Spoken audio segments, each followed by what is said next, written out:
Olá, meu nome é Silvia e esse é o quarto episódio do projeto Paulo Estevão no Sarai, aqui no canal do Sarai.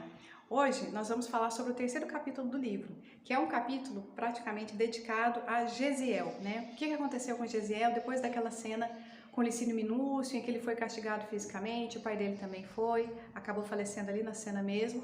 E Gesiel vai então depois daquilo para a prisão, fica 30 dias ali, né, até as feridas cicatrizarem, até que ele é levado então para as galeras, né. Nesse momento, o Emmanuel fala assim pra gente, né, o Gesiel sofreu um envelhecimento precoce, né, por causa de todo o sofrimento, ele tem uma expressão facial de muita tristeza, né, uma tristeza profunda, mas nos olhos a mesma serenidade, né. Isso é muito interessante, a gente vai perceber, né, que ele vai se manter assim. E aí o trabalho das galeras, como a gente já falou aqui, é um trabalho muito duro, tanto que os homens costumam sobreviver 4 meses só, né, nesse tipo de trabalho. Mas Gesiel encara esse trabalho como mais um trabalho que ele faz, assim, com a mesma confiança em Deus, é isso que Emmanuel fala pra gente. Então, rapidamente ele ganha ali a confiança, a estima das pessoas, porque ele aproveita todas as oportunidades para consolar, para falar sobre Deus, de uma forma natural, espontânea, exemplificada, né? Então, o feitor Lisipo, ele passa a olhar o Gesiel com muito carinho, porque ele não tem nenhuma demonstração de rebeldia ou de falta de educação, que era muito comum naquela situação tão dura, né? E aí, esse tipo de embarcação, a galera, elas levavam uma carga pesada, né? Mas levavam também pessoas. Então, num determinado momento, essa embarcação passa por Cefalônia. Nesse porto de Cefalônia entra um romano ilustre chamado Sérgio Paulo. O Sérgio Paulo, ele é ali muito famoso, jovem, né, muito importante, então ele é recebido com toda a pompa pelos amigos, né, mas rapidamente ele começa a demonstrar, alguns dias depois, umas manchas na pele e febre, né, que demonstra que ele se contaminou com uma doença contagiosa que está acontecendo lá em Cefalônia, que não tem nem nome, assim, o Emmanuel fala peste desconhecida, está acontecendo essa contaminação, e aí os amigos se afastam, o comandante do barco pede para o feitor Lisipo indicar um escravo para cuidar dele, e é lógico, né, ele indica Gesiel, e Gesiel cuida dele com todo carinho, como se fosse alguém da família. Ele usa todo o conhecimento da medicina do senso comum ali da época, então ervas, banhos, né, tudo que ele pode, ele administra ali com o Sérgio Paulo para melhorar as feridas, para melhorar a febre. E depois de alguns dias, né, o Sérgio Paulo vai melhorando. E aí acontece aquilo que a gente conhece, né, com as doenças infecto-contagiosas, né. O Sérgio Paulo vai melhorando e o Gesiel começa a dar sinais de que se contaminou também. Nesse momento, o comandante, né, da embarcação fala com o Sérgio Paulo, olha, ele está dando sinais, né, da doença também, então seria preferível a gente atirar ele ao mar e contaminar os peixes do que correr o risco de ter uma epidemia, porque tinha muitas pessoas ali no barco e tal. Mas o Sérgio Paulo, né, numa coerência com a sua consciência, ele não permite, ele bola todo um esquema para dar liberdade para Gesiel.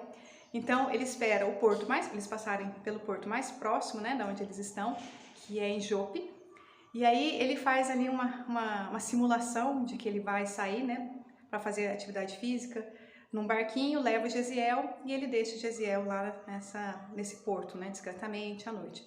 Isso porque, como o Gesiel era escravo, né, e naquela época, né, quer dizer, numa sociedade escravocrata, só pode libertar um escravo aquela pessoa que é dona do escravo, né? Então, quem poderia fazer isso seria Licínio Minúcio, mas o Sérgio Paulo insiste por esse plano, e quando ele vai embora desse barquinho, voltando para a galera, Emmanuel ainda fala que ele foi embora com consciência tranquila. Ele burlou a lei dos homens, mas ele não burlou a lei da consciência dele, né?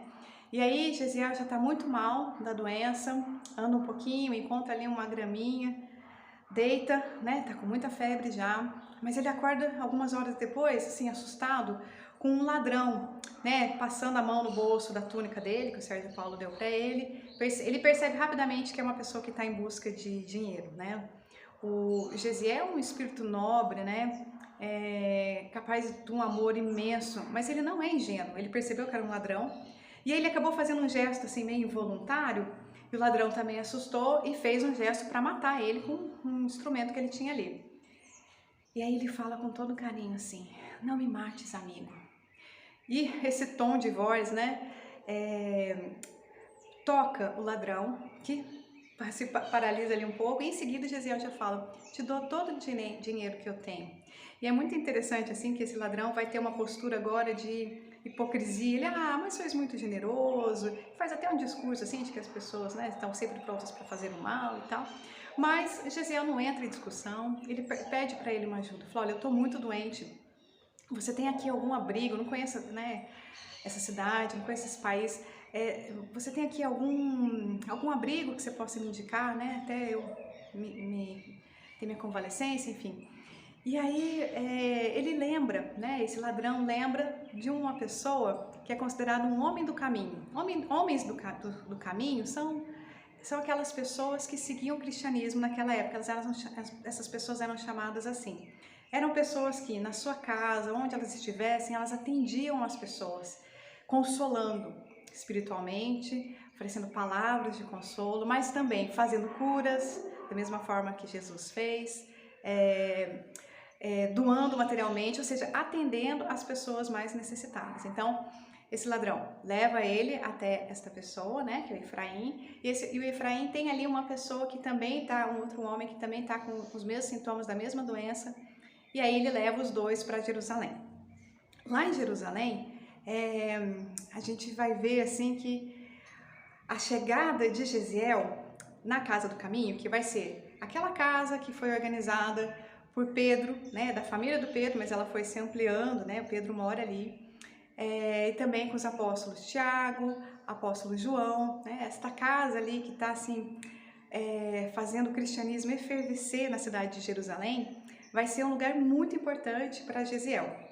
Mas nós vamos falar disso na semana que vem. Uma última coisa que eu quero falar dessa cena, né, da chegada de Gesiel nessa Casa do Caminho lá em Jerusalém, é que assim, ele já chega numa febre muito alta, né?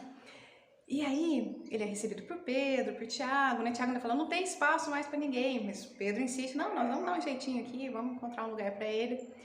E aí, ele já está assim no auge do delírio da febre, em que ele está plenamente inconsciente, falando palavras desconexas, mas o que ele fala tem a ver assim profundamente com as escrituras antigas, né? E especificamente com o profeta Isaías. Pedro fica tão tocado com isso, né, com a profundidade do que ele fala ali em delírio, que ele fica horas ouvindo Gesiel e o que ele está falando, assim, ele fica muito encantado com Gesiel, né? E aqui eu acho que tem uma pequena reflexão para a gente pensar, né? O sentido de inconsciente, que a gente pode usar tanto da psicanálise quanto da psicologia junguiana, embora sejam um pouquinho diferentes, a gente percebe que a gente tem acesso a eles durante o sonho, durante uma febre, ou em algum limite do corpo, por exemplo, uma pressão muito alta, muito baixa, uma glicemia muito baixa ou muito alta, ou seja, quando a gente fica com o corpo no limite, muitas vezes a gente tem um pé ou os dois pés no inconsciente. E nesse momento a gente pode descobrir coisas sobre nós mesmos, né? E aqui a gente viu então o que Gesiel tem no inconsciente dele.